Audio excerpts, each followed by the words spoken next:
The White House is pushing back against accusations Donald Trump is threatening the lives of Democratic lawmakers. That's despite a social media post from the president saying, quote, seditious behavior punishable by death. Trump was reacting to a video posted by 6 lawmakers. It reminded members of the U.S. military that they're obligated to refuse illegal orders.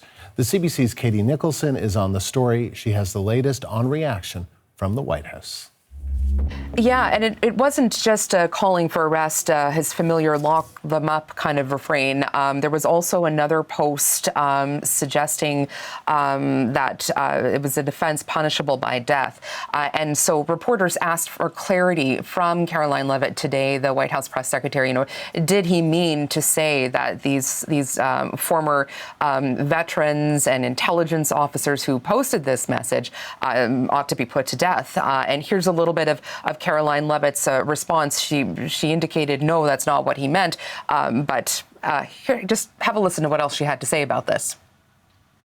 Why aren't you talking about what these members of Congress are doing to encourage and incite violence? They are literally saying to 1.3 million active duty service members not to defy the chain of command, not to follow lawful orders. Actually, every single you can refuse an illegal order, which is they're suggesting, Nancy, that the president has given illegal orders, which he has not. Every single order that is given to this United States military by this commander-in-chief and through this chain of command, through the Secretary of War, is lawful. And the courts have proven that. This administration has an unparalleled record at the Supreme Court because we are following the laws. We don't defy court orders. We do things by the books. And to suggest and encourage that active duty service members defy the chain of command is a very dangerous thing for sitting members of Congress to do. And they should be held accountable, and that's what the president wants to see. So, Andrew, this is, of course, a video that was posted on social media Tuesday morning by a group of Democratic lawmakers who did serve in the military or the intelligence service, as I said, reminding people who work in those areas of their oath to the Constitution that it's okay, they said, to disobey unlawful orders. So the White House taking issue with that. We just got a statement from those lawmakers because this has blown up. There are people who are expressing anger about the fact of the language that the president used, saying it could incite violence, that it's kind of dangerous rhetoric. And this is from the office of Congressman Crow, Jason Crow out of Colorado, who was one of the people who had participated in this video. And this is what he says. What's most telling is that the president considers it punishable by death for us to restate the law. Our service members should know that we have their backs as they fulfill their oath to the Constitution, an obligation to follow only lawful orders. It is not only the right thing to do, but also our duty.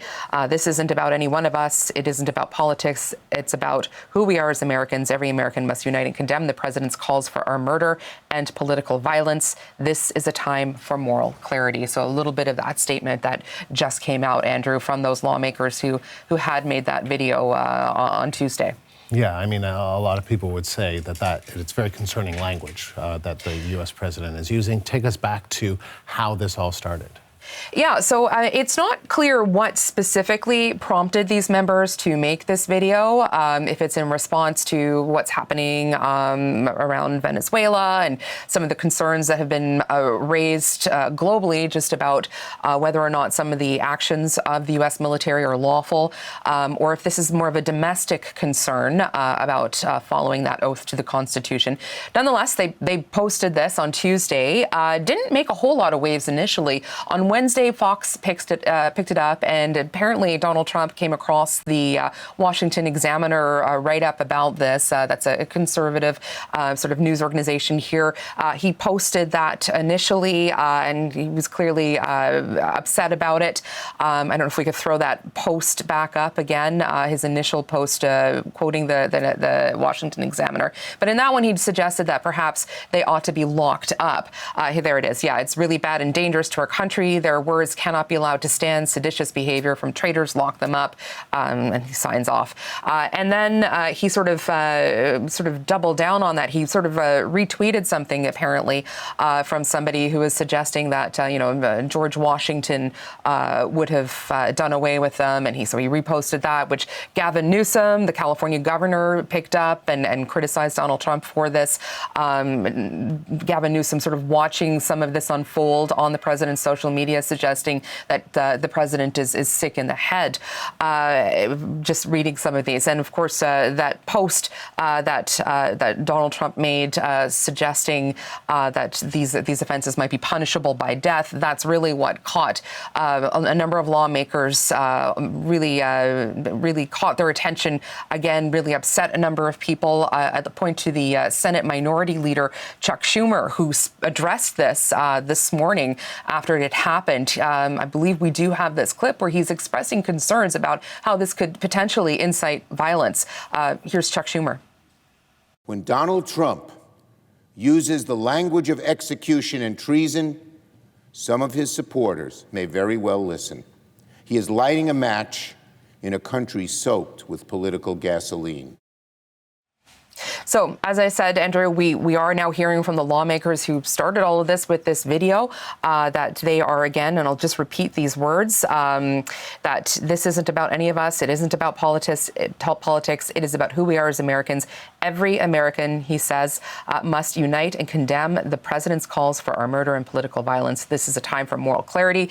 And again, Caroline Leavitt from the White House saying that no, Donald Trump, that's not what he meant. He didn't mean that they should be put to death, but pushing back and saying it is dangerous for people to suggest that people who are in the military not respect what she said is the chain of command. But we should point out that it was Donald Trump himself that posted that post. He chose that language, saying seditious behavior punishable by death.